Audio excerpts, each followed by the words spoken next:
అమ్మ నమస్తే. నమస్తే అమ్మా. అమ్మా హ్మ్. పీరియడ్స్ హ్మ్. కరెక్ట్‌గా రెగ్యులర్‌గా రావాలి అంటే ఏం చేయాలమ్మా? ఎందుకంటే చాలా మంది పిల్లల్లో చూస్తున్నాం ఇర్రెగ్యులారిటీ. ఒక వయసు వచ్చాక అంటే అది సహజం అది. కానీ చిన్న చిన్న పిల్లల్లో కూడా 20 నుంచి చూసుకుంటుంటేనమ్మా, ఎవరితో మాట్లాడినా నాకు 2 మంత్స్‌కి ఒకసారి పీరియడ్స్ వస్తున్నాయని, హెవీ బ్లీడింగ్ అవుతుందని, లేకుంటే అసలు బ్లీడింగ్ అవ్వట్లేదని. ఇలాంటి సమస్యలు ఎక్కువగా చూస్తూ ఉన్నాం. నేను అనుకున్న ఒక రీజన్ చెప్తాను. ఎర్లీగా పిల్లలు మెచ్యూర్ అవ్వటం ఏమన్నా ఒక కారణమా? ఎందుకంటే ఇదివరకు 13, 14, 15 ఆ ఏజ్‌కి. కానీ ఇప్పుడు చూసుకుంటే 8, 9, 10 లోపే మెచ్యూర్ అయిపోతూ ఉన్నారు. అదేమన్నా కారణమమ్మా అసలు? దానికి హార్మోనల్ ఇంబాలెన్సే కారణం అమ్మా. 8 ఏళ్లకి అవ్వడం కూడా మనం తీసుకునే ఆహారాల్లో హార్మోన్స్ చాలా ఉంటున్నాయి. For example soya. సోయా తీసుకుంటే అది కూడా ఫీమేల్ హార్మోన్స్ ఇవన్నీ ఆఖరికి పాలల్లో కూడా గేదెలకి, ఆవులకి హార్మోన్లు అవునవును. ఇస్తున్నారు. ఈ హార్మోన్ల కారణం ఆడపిల్లల్లో అది మీరు చెప్పింది కరెక్టే. ఆడపిల్లల్లో తొందరగా మెచ్యూర్ మెచ్యూర్ అయ్యే అవ్వటం. లక్షణం. మగపిల్లలకేమో గడ్డాలు, మీసాలు రాకపోవడం. ఆ! కనపడుతున్నాయి కదా! చాలా అవునవునవును. మందికసలు రావట్ల. ఆ! అసలు ఫుల్లుగా ఉండేవాళ్ళు చాలా తక్కువ. అందుకేనేమో ఇలా ఉండండి అని జెప్పి ఇప్పుడు పెద్ద పెద్ద వాళ్ళందరూ గడ్డాలు పెంచుకుంటున్నారు. మాలాగా ఉండండిరా అని. లేని వాళ్ళకి ఆదర్శం అనిపిస్తూ ఉంటుంది నాకు. ఇదంతా కూడా ఈస్ట్రోజన్ అనేటటువంటిది బాగా వీళ్ళు తీసుకునే ఫుడ్‌లో ఉండడం వన్ ఆఫ్ ద రీజన్స్ అమ్మా. దానివల్ల లావుగా కూడా ఉంటారు. హ్మ్. పిల్లలు లావెక్కుతున్నారని చెప్పి వాళ్ళు బాగా లావుగా ఉండే ఆహారాలు పెట్టడం వాటన్నిటిలో ఈస్ట్రోజనే వన్ ఆఫ్ ద రీజన్స్. ఇది మీరన్నది ఒకటి కారణమైతే, అంటే త్వరగా మెచ్యూర్ అవ్వడానికి మాత్రమే ఆ! అదే ఆ! కారణం. ఆ! అయితే ఇర్రెగ్యులర్‌గా ఉండడానికి చాలా కారణాలున్నాయమ్మా. ప్రధానంగా ఫస్ట్ టైమ్ మెచ్యూర్ అయినప్పుడు వాళ్ళు కొన్ని నియమాలు పాటించాలి. అవి పాటించట్ల చాలామంది. హుహు. 10 మందికి మేము చెప్పకూడదు. ఇది కూడా ఒకటి చెప్పుకోవాల్సిందా? హ్మ్. దాచుకోవాల్సింది చెప్పుకోవాల్సింది కాదు అన్న వరకు మనం అంగీకరించొచ్చు గానీ, అప్పుడు పాటించాల్సిన నియమాలు పాటించడానికి ఏమైంది? చెప్పకుండా పాటించొచ్చుగా? హ్మ్. అవునమ్మా. చెప్పకుండా నియమాలు పాటించొచ్చు కదా! ఆరోగ్య దృష్టితో చేయాల్సింది. హ్మ్. ఏమిటి అంటే, వాళ్ళకి ఉప్పు, కారాలు పెట్టరు ఆ 3 రోజులు. ఫస్ట్ టైమ్ మెచ్యూర్ అయినప్పుడు. హ్మ్. 3 రోజుల పాటు వాళ్ళకి ఉప్పు, కారాలు పెట్టరు. ఎందుకంటే ఉప్పు, కారాలు బాగా ఉన్నటువంటి ఆహారం గనక తీసుకున్నట్టయితే దాని తాలూకు మొట్టమొదటిసారి హార్మోన్స్ విడుదలవుతున్నాయి గదా! అవును. వాటిల్లో డిస్టర్బెన్స్ ఉంటుంది అని.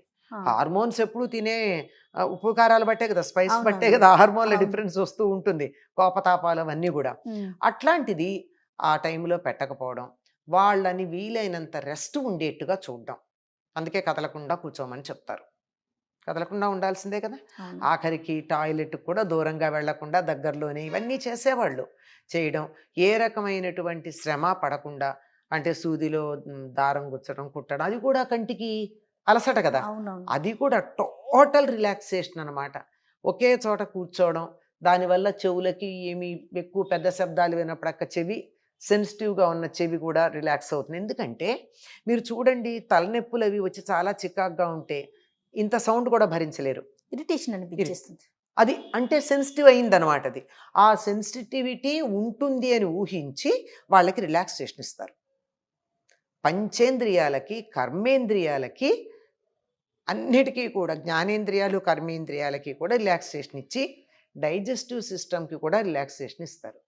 అది మంచి పులగం పెట్టేవాళ్ళు. అవును.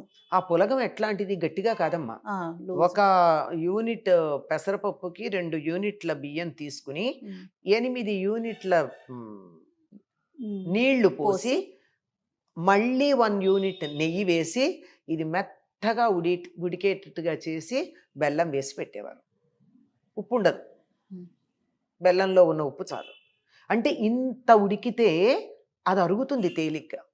మీరు గమనించినట్టయితే చాలామందికి ఏమాత్రం డిస్టర్బెన్స్ ఉన్నా పీరియడ్స్ టైంలో డైజెషన్ బావుండదు. అవును.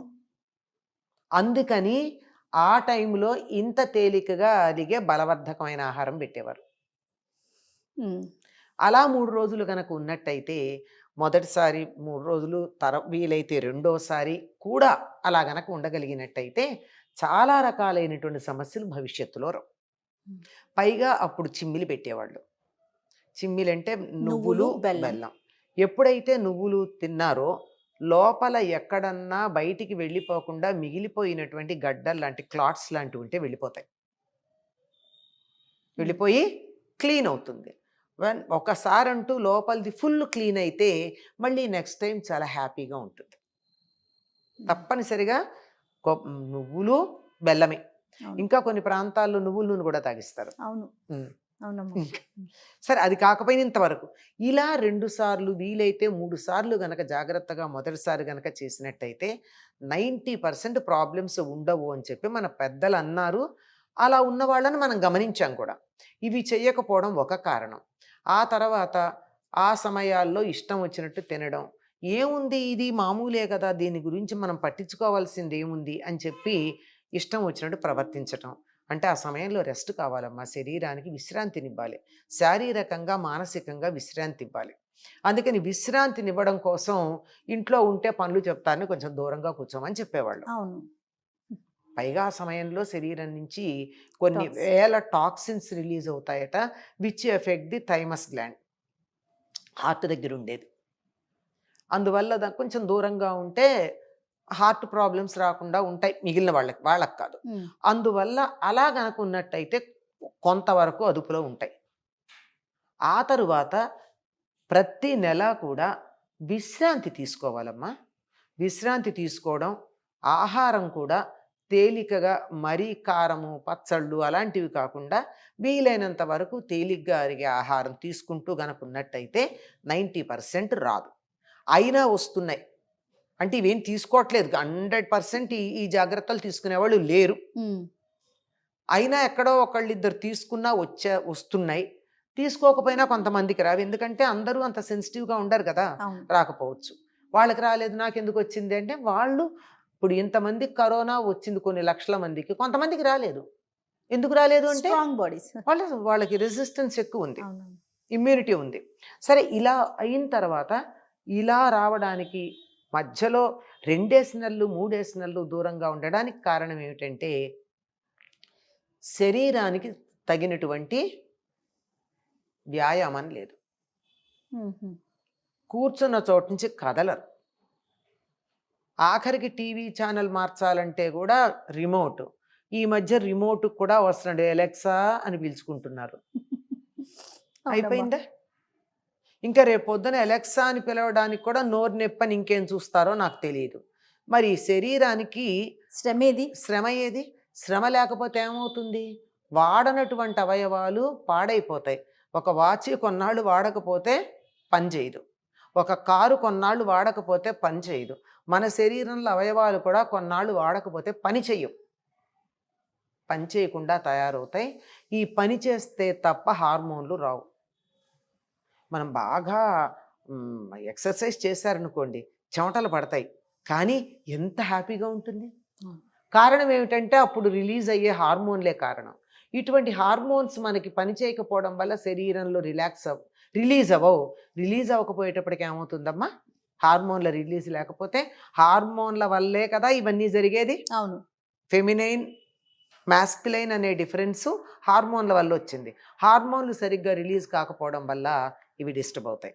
అంచేత శారీరకమైనటువంటి శ్రమ కల్పించాలి, సరైనటువంటి ఆహారం తీసుకోవాలి, సమయాన్ని పాలించాలి. కానీ ఇక్కడ చాలా పెద్ద సమస్య ఉంది.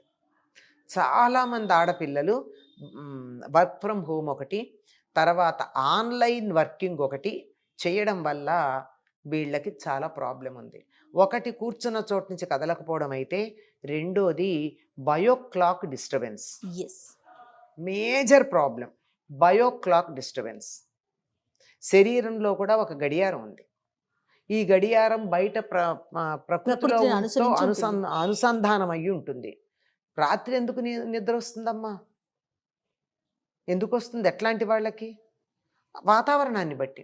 కనుక ప్రకృతి రాత్రి మేలుకోవడం సహించదు, పగలు మేలుకోవాలి, రాత్రి పడుకోవాలి. మన శరీరంలో కూడా అవయవాలు రాత్రి బాగా కొన్ని పనిచేస్తాయి. ఈ తెల్లవారుజామున కిడ్నీలు పనిచేస్తాయట, రాత్రి లంగ్స్, టైమింగ్స్ ఉన్నాయి. ఆధునిక శాస్త్రజ్ఞులు కూడా చెప్పారు టైమింగ్స్. ఈ టైంలో ఇది పనిచేస్తుంది, ఈ టైంలో ఇది పనిచేస్తుందని. వాటిని అవి పనిచేసేవన్నీ ఓవర్హాల్ అయ్యి పొద్దుటికి ఫ్రెష్గా పనిచేస్తాయి కదా శరీర అవయవాలు బాగుండేది. అందువల్ల మొట్టమొదట బయోక్లాక్ డిస్టర్బ్ అయితే కన్ఫ్యూజ్ అయ్యేది ఏమిటయ్యా అంటే హార్మోన్స్. హార్మోన్స్ కన్ఫ్యూజ్ కన్ఫ్యూజ్ అయితే అవ్వంగానే హార్మోన్స్ ప్రభావం వల్ల వచ్చే first activity periods. So periods get disturbed. రావాలా వద్దా? లెక్క రాత్రా పగలా? అది కన్ఫ్యూజ్ అవుతుంది. 28 డేస్కి రావాలి. 28 డేస్కి రావాలంటే 24 గంటల్లో రాత్రి పగలు లెక్కేసుకుంటే నువ్వు రాత్రి మేలుకున్నావు, ఇది పగలవుతుందా రాత్రి అవుతుందా, ఇట్ గెట్స్ కన్ఫ్యూజ్డ్. డే ఎప్పటికి పూర్తయిందో శరీరానికి తెలియటల్లా, మంత్ 28 రోజులు ఎప్పటికయిందో తెలియటల్లా. దాంతో అది కన్ఫ్యూజన్లో it stops for some time, then malfunctioning మొదలవుతుంది. దాంతో త్వరగా రావు కదా అనుకుంటే ఎట్లాగొట్లా వస్తాయి, ఎప్పటికో అక్కడ పేరుకుపోయి వస్తాయి. వచ్చిన తర్వాత మొత్తం ఫ్లష్ అవుట్ అవ్వాలి కనుక ఎక్కువ రోజులు బ్లీడింగ్ ఉంటుంది. దాంతో రకరకాలైనటువంటి ప్రాబ్లమ్స్. ముందు మొట్టమొదట కనపడేది disturbed periods, next disturbed mind, depression, distress, ఇలాంటివన్నీ తర్వాత వస్తాయి. చాలా ఇది. నేను ఒక ఇన్సిడెంట్ చెప్తా, యాక్చువల్ ఇన్సిడెంట్ చెప్తా. 4 నెలలు అమ్మాయికి పీరియడ్స్ రాకపోతే తల్లికి డౌట్ వచ్చింది, ఈ పిల్లకి పీరియడ్స్ రాలేదేంటి అని. చాలా అనుమానపడింది. పాపం ఎక్కడ అమ్మాయి ప్రవర్తనలో తేడా కనపట్టల్లా. ఎలాగ డాక్టర్ దగ్గరికి ఎట్లా తీసుకెళ్ళాలి ఆలోచిస్తుంది. అనుకోకుండా జ్వరం వచ్చింది, తల్లి అదృష్టానికి జ్వరం వచ్చింది. జ్వరం వస్తే జ్వరం ప్రకారం హాస్పిటల్కి తీసుకెళ్ళి, దక్కర్లేదమ్మా పారాసిటమాల్ వేసుకుంటానన్నా, ఇదొక ప్రిటెక్స్ట్ తీసుకెళ్ళడానికి తీసుకెళ్ళింది. తీసుకెళ్ళాక డాక్టర్తో ఏదో మాట్లాడుతూ, అమ్మ ఈ నైట్స్ బాగా మేలుకుంటే కూడా ఇలా వస్తుందా అని కావాలని అది అలా లంకి మాటల సంబంధం పెట్టింది.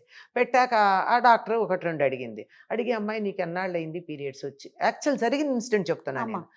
4 months అయింది అంటే వెంటనే డాక్టర్ ప్రిస్క్రిప్షన్ రాసింది, స్టాప్ ద జాబ్. జ్వరానికి జాబ్కి సంబంధం ఏమిటి?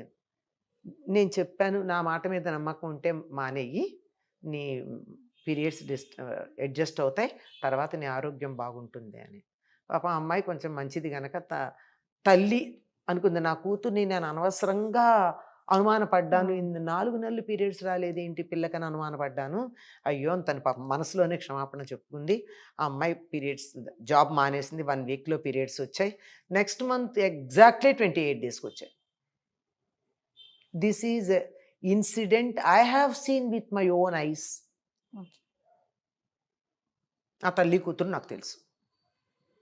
మరి ఇది పీరియడ్స్ డిస్టర్బెన్స్ అన్నదానికి ఇంతకన్నా గొప్ప ఉదాహరణ చెప్పాలని అనుకోవటల్లా. కరెక్ట్ అమ్మా. సో బయో సిస్టమ్ మనం ఫాలో అవ్వాలి. అమ్మా బయోక్లాక్ ఉంది కదా, అది దాన్ని ఫాలో అయితే 120 ఏళ్ళు బతుకుతాం. అంటే ఈ ఉద్యోగాలు చేసేవాళ్లే కాదమ్మా, మరి మా అమ్మాయి ఉద్యోగం చేయట్లేదైనా డిస్టర్బెన్స్ ఏంటి అని అడిగే వాళ్ళు ఉంటారు కదా. అమ్మాయి ఎప్పుడు పడుకుంటుందో చూడండి. ఎప్పుడు పడుకుంటోంది? అర్ధరాత్రి దాకా మేలుకుంటోందా? ఉద్యోగం చేయట్లేదు కానీ అమ్మా టీవీ చూస్తుంది. మేము టీవీ కట్టేస్తే సెల్ ఫోన్లో చూసుకుంటుంది సీరియల్స్, లేదా ఇంకేవో ఉంటాయి కదా చూస్తాయి, లేకపోతే చాటింగ్, ఏదైనా.